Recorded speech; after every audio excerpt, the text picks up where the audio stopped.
പിതാവിനും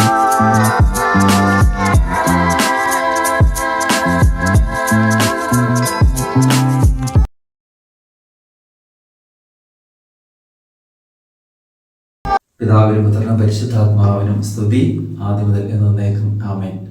ദൈവവചനത്തിന്റെ തീമഴ എന്ന ഈ ശുശ്രൂഷയിലേക്ക് ഏവർക്കും സ്വാഗതം.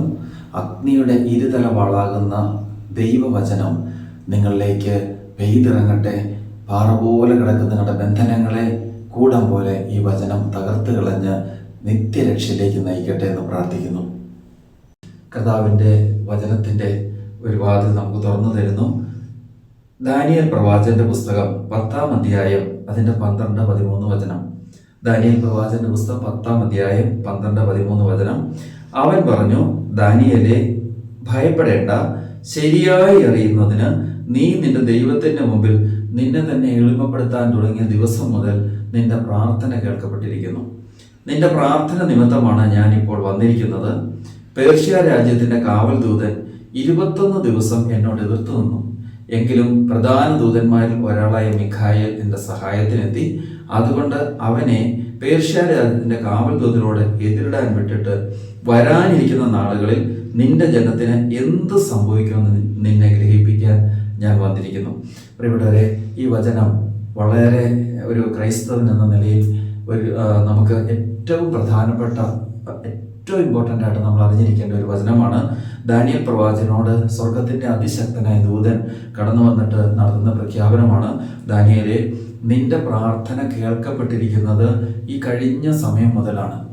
നീ നിന്റെ ജീവിതത്തിൽ പ്രാർത്ഥിച്ച പ്രാർത്ഥനകളൊക്കെ ദൈവസന്നിധിയിൽ എത്തിയിട്ടുണ്ട്.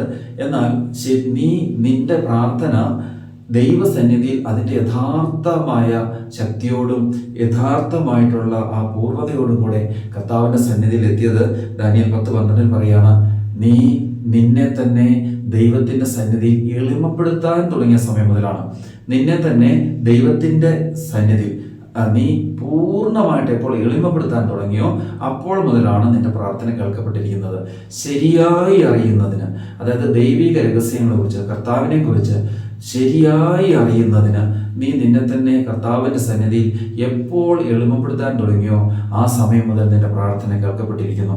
അതുകൊണ്ട് ഇതാ കർത്താവ് എന്നെ നിന്റെ അടുക്കലേക്ക് അയച്ചിരിക്കുകയാണ്. ഞാൻ പേർഷ്യ രാജ്യത്തിന്റെ കാവൽ ദൂതനോട് 21 ദിവസമായി പടപെട്ടിക്കൊണ്ടിരിക്കുകയാണ്. ഇപ്പോൾ നിന്നെ സഹായിക്കാൻ കർത്താവ് എന്നെ നിന്റെ അടുക്കലേക്ക് അയച്ചു.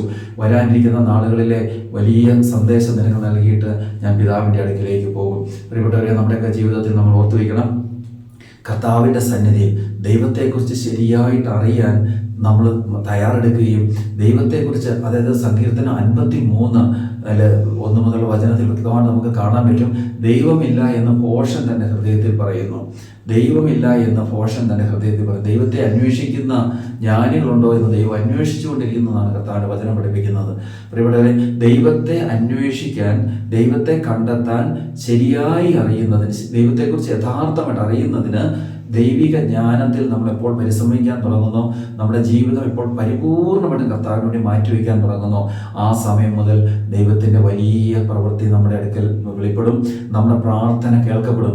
എന്നാൽ നമ്മൾ വെറും കാര്യസാധ്യത്തിന് വേണ്ടി മാത്രമാണ് പ്രാർത്ഥിക്കുന്നതെങ്കിൽ ഒരുപക്ഷെ കർത്താവിൻ്റെ ആ വലിയ ഒരു കൃപയും ഒക്കെ നമ്മളിലേക്ക് എത്താൻ തടസ്സം ഉണ്ടാവും. അതാണ് ജെറമ്യ 50:31-32. അഹങ്കാരി, ഞാൻ നിനക്ക് എതിരാണെന്ന് സൈന്യങ്ങളുടെ കർത്താവ് ചെയ്യുന്നു. ഞാൻ നിന്നെ ശിക്ഷിക്കുന്ന ദിവസം ആസന്നമായി. അഹങ്കരിക്കുന്ന കാൽ തട്ടി വീഴും. അവനെ എഴുന്നേൽപ്പിക്കാൻ ആരും ഉണ്ടാവുകയില്ല.